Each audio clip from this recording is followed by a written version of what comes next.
Assalamualaikum warahmatullahi wabarakatuh. Kembali lagi bersama saya dengan Bapak Muhammad Aufa Ramadan.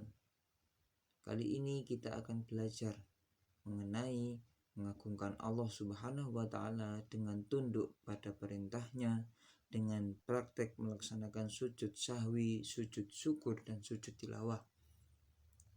Oke, anak-anak, sebelum kita mulai pembelajaran hari ini, saya akan menunjukkan tujuan pembelajaran hari ini. Pertemuan pertama ini ada dua tujuan pembelajaran. Yang pertama, peserta didik dapat menjelaskan dan menganalisa tentang sujud sahwi, sujud syukur, dan sujud tilawah dengan benar. Yang kedua, dapat menyebutkan hikmah dari sujud sahwi, sujud syukur, dan sujud tilawah dengan benar. Baik anak-anak, dari gambar ini mari kita amati apakah orang-orang tersebut melaksanakan sujud saat sholat, sujud sahwi, sujud syukur, atau sujud tilawah. Nah, ini kan masih belum jelas ya, apakah mereka ini melaksanakan sujud apa ya. Nah, kita telusuri dengan kita mempelajari tentang sujud sahwi, sujud syukur, sujud tilawah. Bagaimana ciri-ciri mereka, apa yang disebut dengan sujud sahwi, apa yang disebut sujud syukur, apa yang disebut sujud tilawah. Baik, dari yang pertama yaitu makna sujud. Secara bahasa adalah tunduk, merendahkan diri, dan meletakkan dahi di atas tanah. Secara istilah, dalam sholat, sujud adalah gerakan khusus meletakkan dahi di atas tanah sebagai bentuk tunduk dan penghambaan diri kepada Allah Subhanahu wa Ta'ala. Macam-macam sujud. Yang pertama adalah sujud sahwi, yang kedua sujud syukur, yang ketiga sujud tilawah. Yang pertama, sujud sahwi. Sujud sahwi secara bahasa bermakna lupa. Sujud sahwi secara istilah adalah sujud 2 kali yang dilakukan seseorang karena meninggalkan sunnah ab'ah, kekurangan atau kelebihan jumlah rakaat, atau karena ragu-ragu jumlah rakaat dalam sholat yang dikerjakan. Waktu pelaksanaan sujud sahwi adalah setelah tahiyat akhir sebelum salam dengan 2 kali sujud. Hal-hal yang termasuk dalam sunnah ab'ah ini meliputi kunut, tasyahud awal, sholawat pada Nabi saat tahiyat, sholawat pada keluarga Nabi saat tahiyat akhir, dan duduk di antara 2 sujud.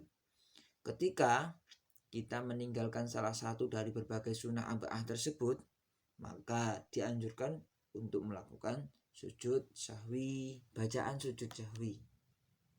Nah, anak-anak, ketika kita melaksanakan sujud sahwi, sebelum salam itu ya, kita membaca bacaan tersebut, bacaan ini. Baik anak-anak, bacaan sujud sahwi itu bagaimana? Nah ini, Subhana man la yanamu wa la yashu. Subhana man la yanamu wa la yashu. Ini dibaca 3 kali. Yang artinya apa? Maha suci zat Allah yang tidak pernah tidur dan tidak pernah lupa. Nah, bacaan sujud sahwi ini kita laksanakan apabila kita lupa mengerjakan sunnah-sunnah ab'ah tadi. Ya. Nah, anak-anak, yang kedua adalah sujud syukur. Apa sih sujud syukur itu? Sujud syukur adalah sujud yang dilakukan sebagai perwujudan dari rasa syukur. Sujud syukur dilakukan saat hati dan pikiran menyadari betapa besarnya nikmat yang dianugerahkan oleh Allah Subhanahu wa Ta'ala. Sujud syukur juga bisa dilakukan karena terhindar dari bahaya kesusahan yang besar. Dasar sujud syukur dari Abu Bakrah, sesungguhnya Rasulullah SAW apabila mendapat sesuatu yang menyenangkan atau diberi kabar gembira, segeralah tunduk sujud sebagai tanda syukur kepada Allah Subhanahu wa Ta'ala. Baik anak-anak, bacaan sujud syukur itu dimulai dari niat. Bagaimana niatnya? Ini niatnya adalah nawaitu sunnatan li sujudi syukri lillahi ta'ala. Lalu kita melaksanakan sujud dengan membaca tasbih, doa dunia akhirat, kebaikan dunia akhirat, dan sholawat. Nah, masing-masing ini dibaca 10 kali. Subhanallah walhamdulillah wala ilaha illallah wallahu akbar. Rabbana atina fid dunya hasanah wa fil akhirati hasanah wa qina adzabannar. Allahumma sholli ala sayyidina Muhammad wa ala ali sayyidina Muhammad.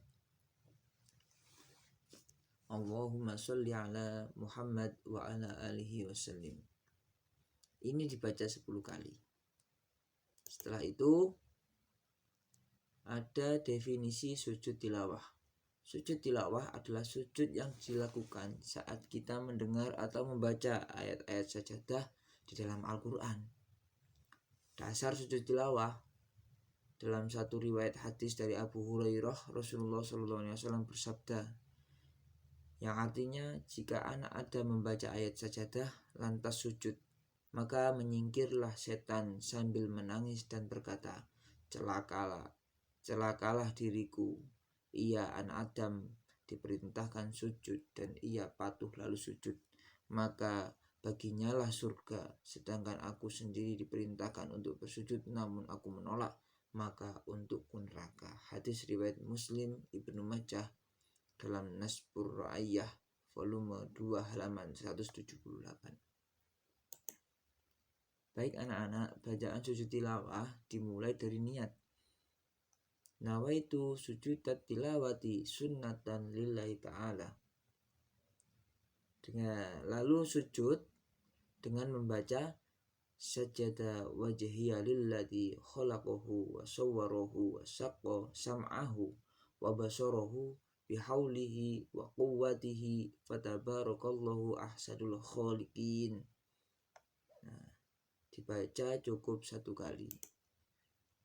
Nah anak-anak, setelah kita mempelajari sujud sahwi, sujud syukur, dan sujud tilawah, diharapkan anak-anak semua mampu mencari hikmah ketika kita melaksanakan sujud sahwi, sujud syukur, dan sujud tilawah.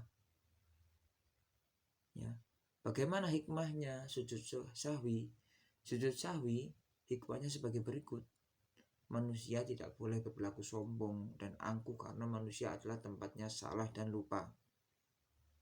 Kita diajarkan untuk bisa memahami bahwa orang lain juga bisa salah. Untuk sujud syukur, yang pertama hikmahnya adalah untuk mendekatkan diri kepada Allah Subhanahu wa Ta'ala dengan mendapatkan suatu kenikmatan, terhindar dari bahaya, atau mendapatkan suatu berita yang menggembirakan. Yang nomor 2 yaitu menjadikan kita sebagai hamba yang senantiasa bersyukur kepada Allah Subhanahu wa Ta'ala. Untuk sujud tilawah, hikmahnya menambah kecintaan kepada Al-Quran dan menjadikan kita mampu menghayati dan memahami keagungan dan kemuliaan Al-Quran. Kesimpulan, sujud yang dipandang sunnah adalah sujud yang terdiri dari sujud sahwi, sujud syukur, dan sujud tilawah. Sujud merupakan bentuk penghambaan dan ketundukan seseorang kepada Allah Subhanahu wa Ta'ala. Jadi sujud itu adalah suatu bentuk penghambaan seseorang terhadap Tuhan Yang Maha Esa, bentuk kecintaan seseorang terhadap Tuhannya, menundukkan kepala, menaruh kepala yang ada di atas ini, ditaruh di sesuatu yang paling bawah, yaitu tanah. Ini bentuk kita itu menghamba terhadap Allahu Rabbi.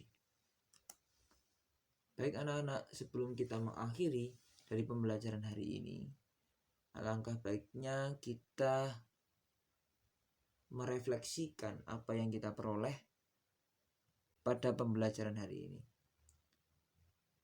Nah, di sini Pak Ova mempunyai beberapa soal yang bisa dikerjakan.